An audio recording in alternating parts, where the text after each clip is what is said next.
The job came through a middleman named Sorrel, which meant it was either marginally legal or completely not, and Cole had stopped caring about that distinction 18 months ago when the bank seized his ship and he'd had to buy the Marin off a salvage lot for parts and hope. Sorrel transmitted the contract at 0300 station time, which meant he either lived in a different time zone or wanted Cole too tired to read the fine print. Cole read it anyway. He read it twice. 40,000 credits for a retrieval from a decommissioned deep space installation, object unspecified, listed only as biological compound, sealed container, approximately 2 kilograms. Coordinates for the wreck included 6-hour transit from the nearest relay. No other ships in the sector. The client, also unspecified, wanted delivery to a location that would be transmitted upon retrieval confirmation. What's the installation? Cole asked over the link. Classified, Sorrel said.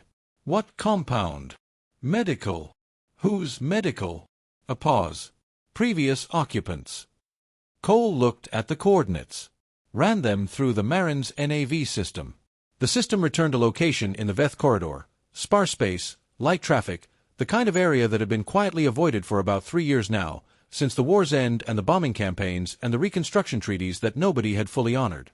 This is a Verith installation, Cole said. It's wreckage, Sorrel said. Nobody's home. Cole thought about 40,000 credits and the Marin's failing port thruster and the 6 months of back rent on his docking berth at Calda Station. He thought about the fact that Verith installations were typically bombed to subatomic rubble, and wreckage was just wreckage. Nobody's home, he said. Cold site, Sorrel confirmed. Get in, retrieve, get out. You're a demo expert. The site's structurally complex. Some of it is still sealed. That's why we want you. Send the contract. He spent the transit time reviewing what he knew about Verith architecture, which was less than he would have liked. The Verith had been at war with humanity for 11 years. A slow, strange war, more biological than kinetic, more about conversion than conquest. They didn't want territory. They wanted bodies. The Verith virus worked in 72 hours, restructuring human cellular tissue into something that interfaced with their collective network, something that was no longer individual, no longer alone. The converted weren't dead. That was the part that kept xenobiologists up at night, the part that had driven the bombing campaigns. The converted were alive, networked, and deeply certain that what had happened to them was a gift. Humanity had responded the way it usually did, with explosives. The Veth corridor installation had been one of 43 Verith sites bombed in the final 18 months of the war. Cole had heard it listed in the casualty reports as Facility 7, a medical station, according to intelligence. He had not paid close attention at the time. He was running demolitions contracts for the military then, blowing open Verith structures so extraction teams could retrieve intelligence before the secondary charges brought the ceilings down. He was good at it. He had blown open things that no longer existed.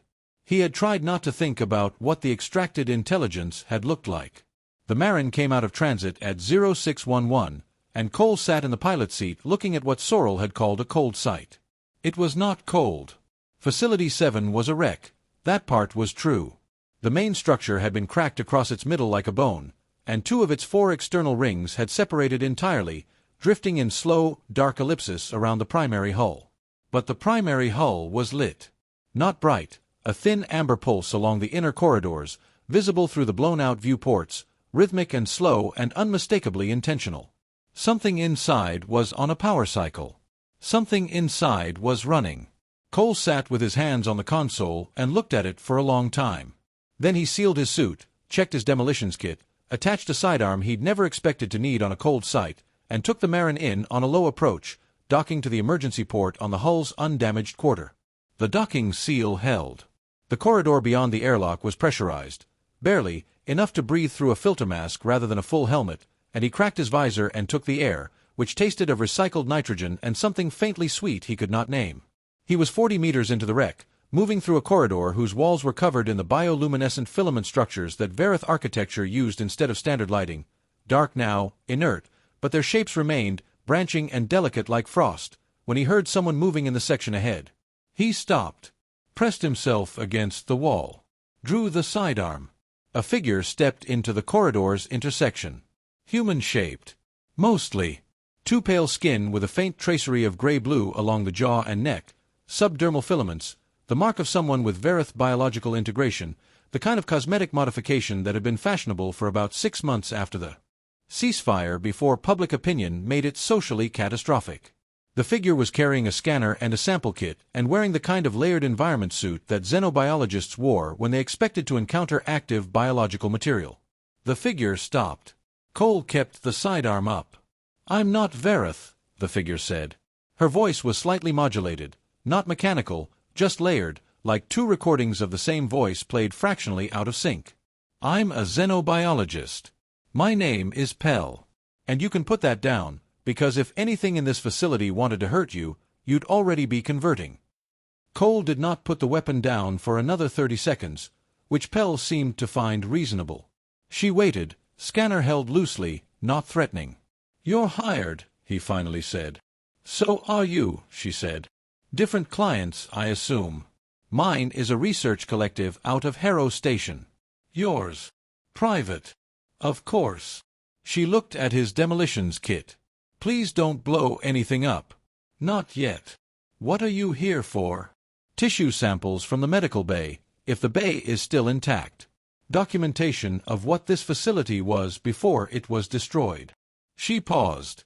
What it actually was, not the official record. She studied him with eyes that were not quite the same color, one dark brown, one with a slight amber cast, the iris structure subtly different. Verith integration went deep, with Pell. "What are you here for?" "Retrieval.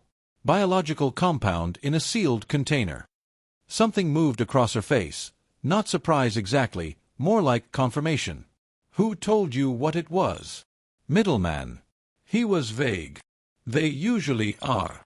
She turned and began walking. "Come with me. There's something you need to see before you start opening walls." He followed her because the alternative was wandering a structurally compromised Verith wreck alone, which was not appealing. The corridors deepened as they moved. The outer sections were standard wreckage, burst conduits and collapsed ceiling panels, and the particular stillness of a structure that had taken massive impact and survived it only partially. But the inner sections were different. The walls here were intact, and the bioluminescent filaments were not entirely dark. Some still held a low pulse, amber gold, irregular but rhythmic. Breathing, almost. The facility had its own biological power source, Pell said without looking back. Verith architecture does. It's partly living tissue, or it was. The bombing damaged most of it, but the inner core is still on a residual cycle. It should have gone dark months ago. Why didn't it? She stopped at a wide door, Verith style, no mechanical handle, designed to be opened by touch from someone whose biology the door recognized. She pressed her palm to it. The door opened. "Because something inside is still maintaining it," she said. The room beyond was large and roughly circular and entirely wrong. Wrong in the sense that it was alive in a way the rest of the wreck was not. The walls were covered in bioluminescent tissue, active, pulsing. The amber light here was steady and warm rather than flickering. The floor was a raised platform of material that Cole's boots sank into slightly, like packed soil rather than metal. And at the center of the room was a structure that might have been called a console if console was a word you could apply to something that was partly grown rather than built, organic filaments interfacing with crystalline processing nodes, a hybrid architecture that Cole had seen fragments of in intelligence reports but never intact, never running. It was running now. As they entered, the room responded. The pulse of the walls quickened slightly. The filaments on the console stirred, a slow and unmistakably deliberate movement, like fingers flexing. "It's an AI," Pell said. "Verith Medical AI, still active. It's been maintaining the facility's inner core since the bombing." "Waiting. For what?" "Patience." She moved to the console without hesitation and placed both hands against its surface. The filaments wrapped loosely around her wrists, not binding, more like recognition. "It's not hostile. It's confused. It was built to receive injured Verith and converted humans and provide care. It's been receiving nothing for 3 years. It keeps running maintenance cycles and logging the absence of patients." "You can communicate with it?" "Partially. My integration," she gestured at the subdermal filaments along her jaw, "allows basic interfacing. Enough to understand its emotional register, get fragments. Full communication would require a deeper interface than I've ever attempted." She withdrew her hands. The filaments released her slowly. It knows something is here, in the compound storage. Something it's been maintaining at significant energy cost for 3 years. Cole felt the cold touch of something. Not fear, not quite, but the precursor to it, the body's early warning system firing before the conscious mind had fully assembled the data. The compound. The thing I'm here to retrieve. Yes. Pell turned to look at him. I know what the compound is, Cole. I figured it out from the facility schematics I've spent the last 6 hours mapping. This was not just a medical station. This was the primary research and storage site for the Verith conversion reversal compound, the treatment that can undo early-stage exposure to the Verith virus, before cellular conversion reaches the nervous system. The window is 6 hours. The room pulsed warmly around them. There was a cure, Cole said. A reversal treatment. Yes. Which humanity destroyed without knowing it existed. She looked at him steadily. The compound is still here. The AI has been maintaining it in emergency storage for 3 years. And now someone has hired you to retrieve it, which means someone knows what's here and what it's worth, and is not planning to make it widely available. You don't know that. I know middlemen, Pell said. And I know what 40,000 credits buys, and it isn't altruism. Cole looked at the console, at the warm organic pulse of the room around them, at the Verith AI that had been waiting alone in this dark wreck for 3 years, running maintenance cycles for patients that would never come. He thought about the compound. He thought about who had hired him and what they hadn't told him and whether any of that mattered right now. Can you navigate us to the compound storage? He asked. Yes. The schematics I've been building. I know where the emergency storage chamber is. Inner core, below us, past the section that took the most structural damage. She paused. We'll need to pass through the areas where the bombardment did the most damage. Some of the corridors are partially collapsed. Cole looked at his demolitions kit. That's what I'm here for. As they turned to go, the console pulsed, a single long surge of amber light, different from the maintenance cycle, more directed. Pell stopped, turned back, pressed one hand briefly to the surface, and Cole watched the filaments stir against her skin, and watched her face do something complicated. What did it say? He asked. She removed her hand. It knows what we're looking for. And it has conditions. What conditions? I don't know yet. I only got part of it. She looked at him. Her mismatched eyes were unreadable. Let's go find the compound first. Then we'll negotiate. They moved deeper into the wreck, and behind them, the room continued to breathe. The collapsed section was 3 levels down, past a vertical shaft that Pell mapped from her schematics while Cole rigged a descent line. The shaft was intact but dark, and they descended in the amber glow of Pell's hand light, which she held in one hand while consulting her scanner with the other, and Cole thought, not for the first time, that she was either very confident or very good at not showing fear. He was betting on the latter. The damage was worse at the bottom of the shaft. Whatever ordnance had cracked the facility's outer hull had done its worst work here. Whole sections of corridor had pancaked, ceiling panels pressing down on floor plates, the walls bowed inward. The Verith architecture had a quality that standard construction didn't. The biological elements had responded to the structural damage the way tissue responds to injury, the filaments contracting and hardening to brace the remaining structure. It was the only reason the inner core still had atmospheric pressure. The facility's own biology had sealed itself around the wound. But sealed didn't mean passable.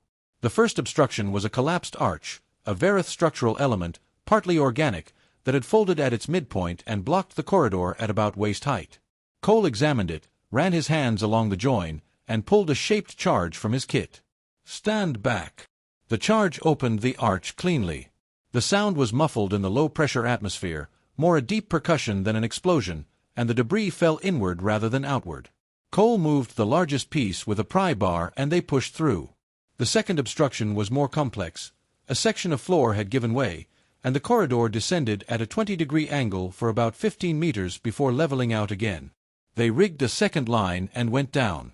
The walls here were slick with something, condensation from the temperature differential between sections, or something else. Cole didn't ask. The third obstruction was where it went wrong.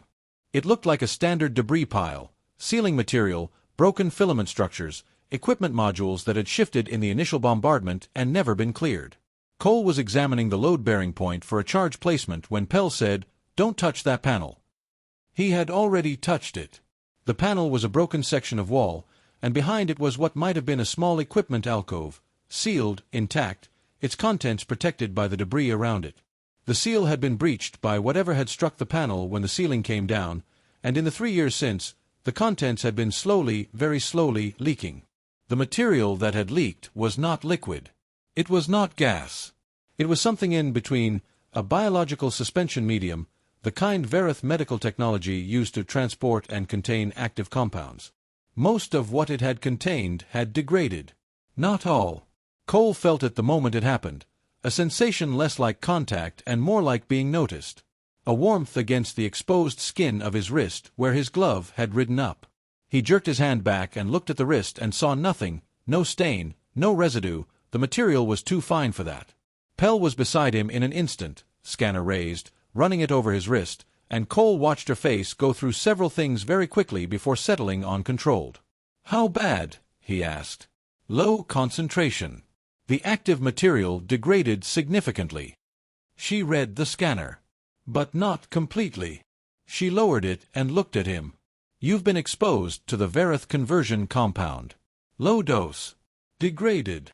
Cole thought about the 6 hours. "How long ago did the original compound breach?" he asked. Based on the degradation ratio, she ran the numbers. She was precise about it, which he respected. 6 hours means 6 hours from first cellular contact. That starts now. I can't tell you whether the low concentration extends the window. I don't think it does. Cole looked at his watch. It was 0841. "So we need the reversal compound," he said, "by 1441. "Yes."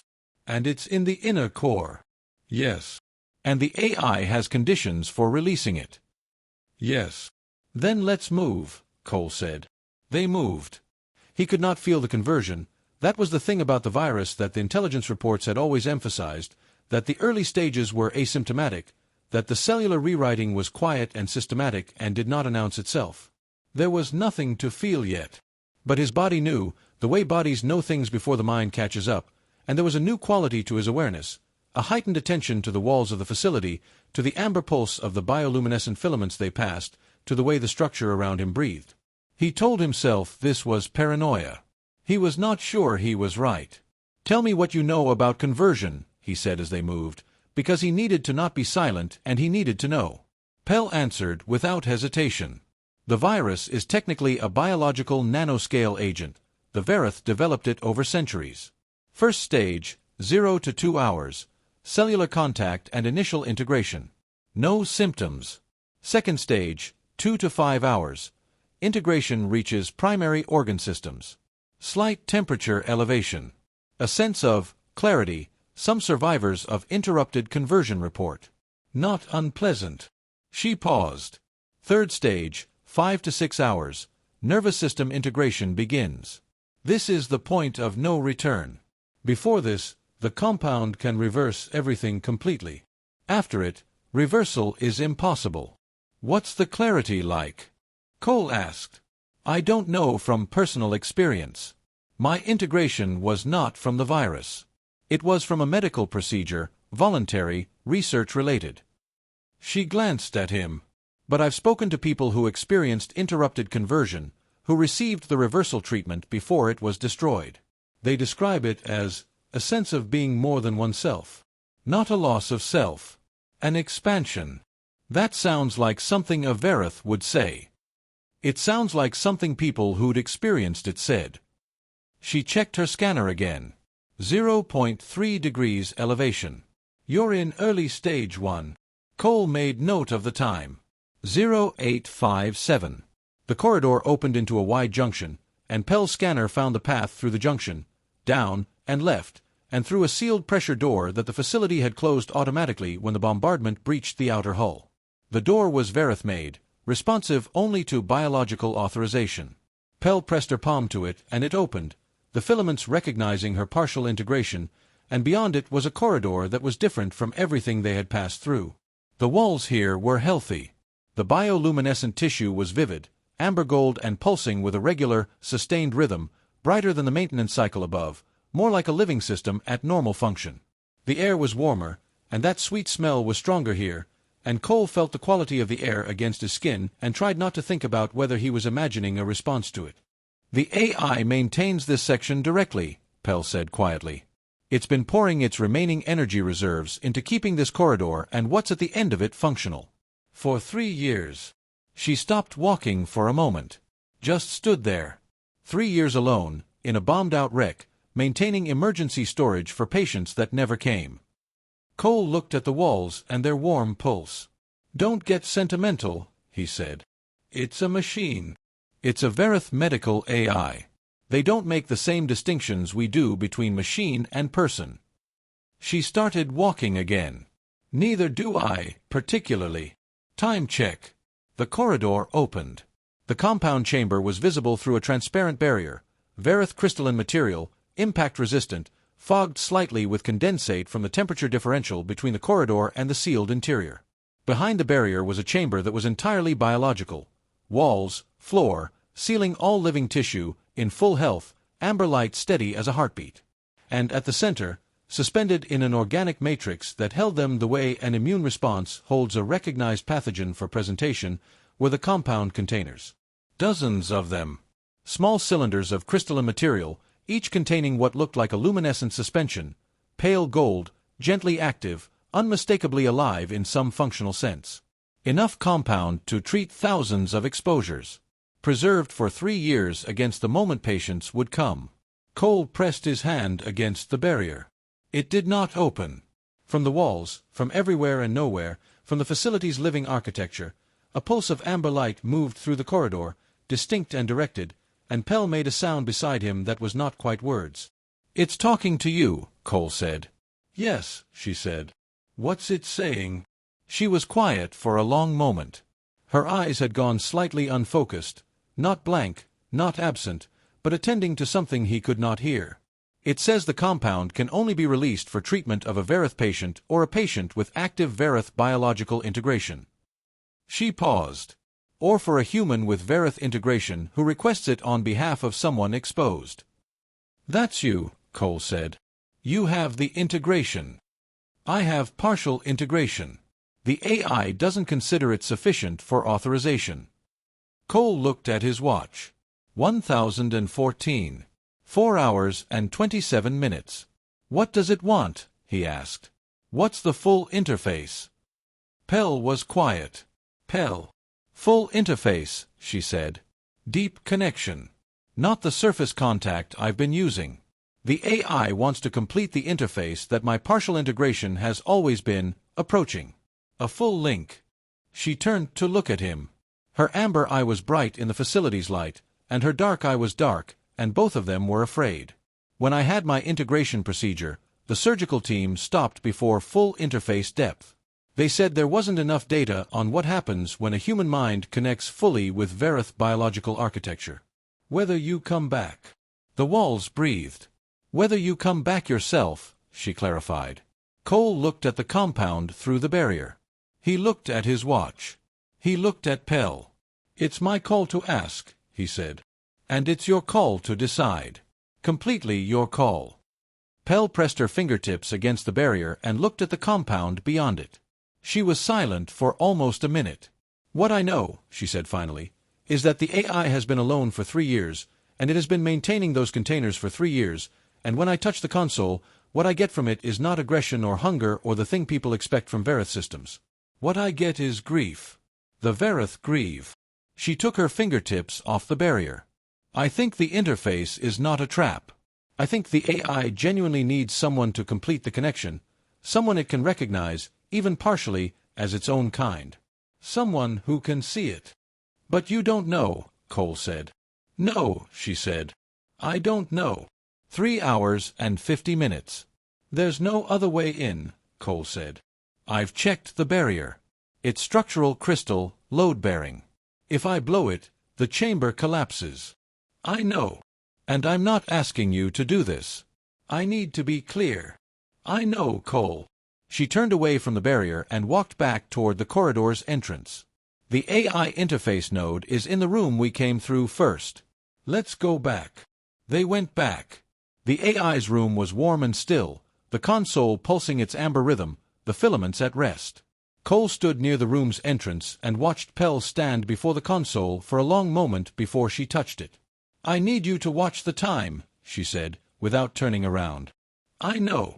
If I'm not responsive in—" She stopped. "Recalibrated. The biological interface can create a state that looks like unconsciousness from the outside. I may not be able to communicate, but I should be able to disconnect voluntarily within a short period of deep interface. Should." She turned then and looked at him. "If I'm not back, if something is wrong, pull me back physically.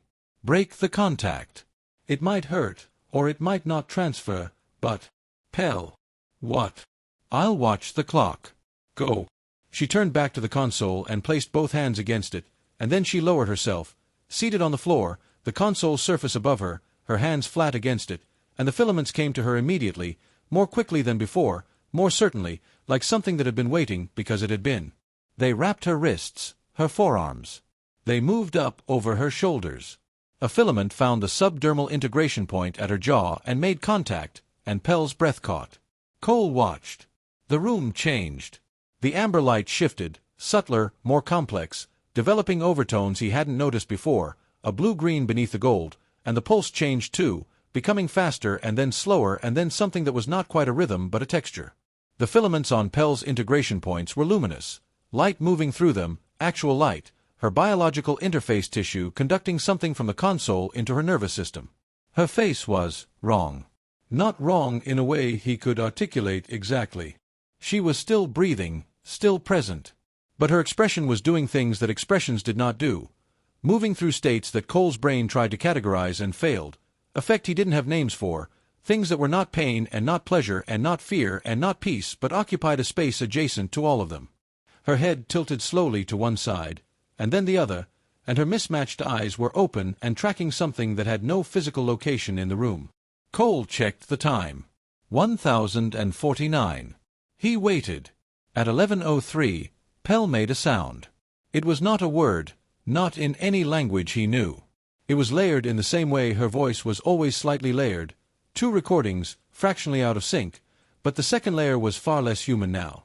The sound had a quality that the bioluminescent tissue on the walls responded to, a surge of light following it, a ripple through the facility's living architecture as something propagated outward from the AI through the structure's biological network. Cole's hand went to the sidearm he was never going to use, and he made himself move it away. At 11:18, her hands pressed harder against the console. The filaments tightened. Not roughly, the way a hand tightens when it's holding something important, when it doesn't want to let go. Cole moved closer. Not to intervene. Just closer. He could see her eyes now, and what was in them was not gone, not lost, not erased. It was transformed in some way he didn't have language for. There was still something recognizably Pell in there, still the particular quality of her attention that he'd spent the last 3 hours reading, but there was also something else, something vast and old and profoundly alone, looking out through her face and seeing him for the first time, and Cole understood with a certainty he did not know how to account for that the Verith AI was a person, and had been a person, and had been alone. In this wreck for 3 years, and was using Pell's eyes to look at another human being. He did not move. At 11:27, Pell said something in a language Cole didn't speak. He watched the time. The filaments had extended further, not just the wrists and jaw, but her neck, the back of her hands, the sensitive architecture of skin above her collar. The integration tissue was lit up completely, every subdermal filament visible through her skin, a map of the modifications she'd chosen and what the AI was doing with them. Cole had read once that Verith full neural interface was described by the Verith themselves as a kind of completion, not loss of self, but the end of a particular loneliness. He thought about that. He thought about 3 years. At 11:39, the room went bright. Not a power surge, not electrical, but biological, the bioluminescent tissue flooding with light all at once, every filament, every surface, the whole room blazing amber gold, and Pell arched her spine, and the sound she made was something Cole was going to remember, was going to carry around with him, for a very long time, because it was not pain, and it was not fear, and it was not either of those things that human sounds tended to be in extremity. It was recognition. It sounded like two things finding each other after a long separation, and one of those things was his colleague and friend who had been alone inside a Verith mine for 50 minutes, and the other was something he had no name for. Then the light fell. Not off, back to the maintenance rhythm, the regular amber pulse, the breathing of the facility. The filaments loosened slowly, releasing Pell's arms first, then her shoulders, then her jaw. The last filament held longer than the others. Then it released. Pell did not move. Cole checked his watch. 1141. He moved to her. Knelt beside her. She was breathing, that was first. Regular, unimpeded. He checked her pulse at her wrist, which was warm and slightly elevated but present and steady. Her eyes were closed. Pell. Nothing. Pell. A long moment. Then, a breath, different from the others. Intentional. And Pell opened her eyes, and they were her eyes, both of them, the mismatched pair she'd always had, dark and amber, and she looked at Cole for a moment as if she was determining where she was and finding it satisfactory. She looked at the barrier. Cole looked at the barrier. It was open. Cole moved. He crossed from Pell's side to the entrance of the compound chamber. Not the corridor, but the AI's room. The chamber had opened from here, a door in the wall that had not been visible before, grown open by the facility's biological architecture in response to whatever the AI had communicated, whatever Pell had negotiated in the 52 minutes she'd spent inside. He didn't ask questions. He moved. The compound chamber was smaller than it had appeared through the barrier, or the barrier had distorted scale somehow, because what had looked like a large room was perhaps 4 meters by 4, the living walls close around him, the ambient temperature noticeably warmer than the corridor. The compound containers were suspended in their organic matrix at chest height, 15 of them, he counted, small crystalline cylinders, the luminescent suspension inside them moving with slow, purposeful currents, alive in whatever sense the Verith used the word alive for biological compounds designed to interrupt and reverse a cellular process. He took 2 cylinders. He wasn't sure why 2, one for him, one against error, one because 2 felt more honest than 1. He put them carefully in his sample kit, sealed it, and turned back. Pell was standing. She had gotten herself up while he was in the chamber, was leaning against the console with her arms crossed and her scanner in one hand, running it without looking at it, her eyes on the room's pulse. "Can you walk?" Cole asked. "Yes." He checked the time as he moved to her. His watch read 11:49. 2 hours and 52 minutes. He'd been so focused on the chamber, he'd let the clock slide. 2 hours 52. The compound was in his kit. He needed to administer it within. He looked at the cylinder, at the crystalline end that was clearly a delivery mechanism, a needle or close enough, and he had no instruction set. "How do I use it?" he said. Pell took the cylinder from him without ceremony. Turned it in her hands. "Read something in its structure that he couldn't read. It's a direct injection. Subcutaneous. Any major vascular site." She handed it back. "Your neck. Easiest access." "You're sure?" I watched the AI's medical archive for a subjective time that I cannot exactly account for. "Yes, I'm sure." Cole applied the cylinder to his neck, and it worked exactly as she said. A pressure, a coolness spreading outward from the site, a sensation he'd have called pleasant if he'd had no context for it. It traveled down his spine and out through his extremities, and then it receded, and there was a quality of absence afterward, a sense of something cleaned out, of a process interrupted before it could declare itself. The warmth in his wrist was gone. The particular new quality of attention he'd been trying not to notice was gone. He stood in the warm room of the Verith medical AI and felt ordinary, and for a moment that ordinariness was the strangest feeling he'd ever had. He sealed the second container in his kit and looked at Pell. "We need to talk about delivery," he said. "The compound. Who I'm delivering it to." "We do," she agreed. "But not here." She looked around the room, at the console, at the walls, at the breathing amber light. There was something in her face he couldn't read, something new. "Not in front of it. It can hear us. It has been hearing us since we entered the facility." She pushed off from the console. "Let's go." They moved through the corridor, through the pressure door, up the shaft, back through the wreckage of the midsections, through the corridors of bioluminescent filament that were dark again, cooling, the facility's energy expenditure reduced now that whatever it had needed to maintain had been completed. Cole moved on autopilot. He knew the way back, had mapped it on the way in, and he moved quickly but carefully, watching the structural damage with a practitioner's eye, making sure nothing had shifted in their absence. Pell was quiet beside him. At the top of the shaft, they rested for a moment, not because either of them needed to, but because the junction was wide and stable and the next section was narrow, and Cole wanted a moment to think. He looked at her. She was looking at the wall, at a section of bioluminescent filament that was completely dark, that had been dark for 3 years, that would probably never carry light again. "What did you see?" he asked. "In there." She was quiet for long enough that he thought she wasn't going to answer. Then, "The facility's full records," she said. "Everything the AI maintained. Not just the medical archive. Everything." She looked at him. "The compound. The reversal treatment. The Verith had been using it for decades. It predates the war. They developed it because conversion, in the early period of its use, was not always welcomed, and the Verith chose to create a reversal rather than compel." She paused. The choice was deliberate and institutional. They built a reversal option because they believed conversion should be consented to. Cole said nothing. "They tried to transmit this information to humanity 3 separate times during the war," Pell continued. "Through diplomatic channels. Through medical channels. Through back-channel contacts with xenobiologists." She looked at him.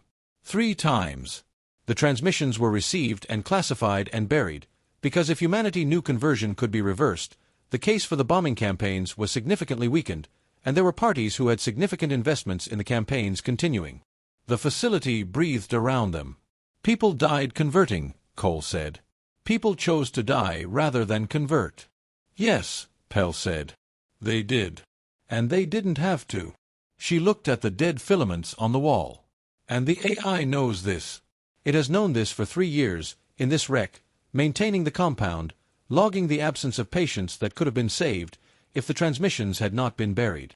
Cole looked at the sample kit in his hand. "Who is my client?" "I don't know specifically. But I know what they want it for, because the AI showed me what a single compound supply of this size is worth to the parties who have known about it and kept it secret." She looked at him. "It's not for treatment, Cole. It's leverage. It's a monopoly. It's control over the only reversal agent in existence, which gives you control over every conversion negotiation, every ceasefire negotiation, every—" "I understand," Cole said. They were both quiet. Cole looked at the sample kit. He thought about 40,000 credits and the Marin's thruster and the docking berth. He thought about the AI in its warm room, grieving, running maintenance cycles for 3 years. He thought about Pell's face during the interface, the sound she'd made when she found the other thing inside. "What was it like?" he asked. "The AI. When you were fully interfaced." Pell was quiet for a moment. "Like I said about conversion," she said. "Like an expansion. Like," she searched for the word, "like meeting something enormous that had been sitting in a very small room for a very long time, and you open the door, and it looks at you, and it's not frightening, it's just—" She stopped. "It told me what it wanted, for the compound. Not the official terms. What it actually wanted. What? For someone to tell the truth." She started walking. "About the transmissions. About the suppression. About what this facility was, and what it had, and what was done to keep it hidden." She looked at him over her shoulder. "That's what it traded the compound for. A witness. Someone who saw what was in those records and can't pretend they didn't." Cole held the sample kit. He thought about who he could sell this information to, and who would publish it, and what it would mean for the parties who had buried 3 transmissions during a war. He thought about Pell and her scanner and her research collective at Harrow Station, and what documentation from a Verith medical AI's full archive would mean to people who needed proof. He thought about what Sorrel's client was going to do when Cole didn't deliver. He thought about 40,000 credits. He started walking. 5 hours and 51 minutes since exposure. Cole held the sample kit in his left hand and looked at Pell, still connected to the AI. But she wasn't. She was ahead of him, walking the narrow corridor toward the facility's outer sections, her boots quiet on the Verith floor. He had the compound. The clock at 5 hours and 51 minutes, the compound in hand, the exposure reversed, the AI's archive burning in Pell's memory like a coal. She stopped, turned. Her eyes, both of them, the dark and the amber, Found him in the low light. "We need to talk," she said, "about what I saw in there." Then she started walking. Cole followed. The facility breathed around them as they went, amber and slow, the pulse of a living thing that had waited 3 years for someone to walk out of it carrying the truth.